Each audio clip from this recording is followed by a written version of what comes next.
Guys, yan si Elay kasi sinabihan ko na yan kanina. Sabi ko sa kanya, wag niyang laruin yung kanyang squishy dumpling. Kasi baka mabutas. Kaso tinuloy niya pa rin. May hawak kasi siyang gunting kanina and ayan, accidentally nabutas niya.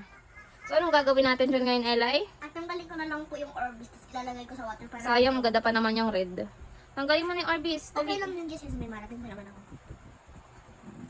Uy, asti. Maghuhugas ka agad ng kamay, ha?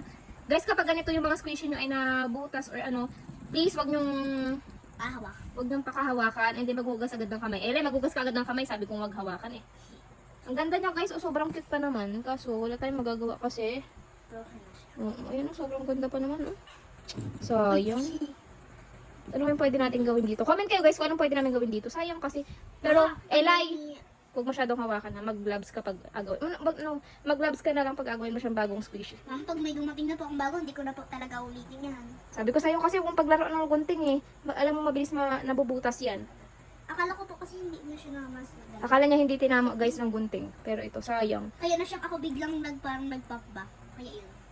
Sige na, babay ka na. Ano ba yun? Sayang. Ganda pa naman ng red na yun. Oh. Bye-bye guys. Ganda pa naman, sayang eh. Rescue ko na lang sila.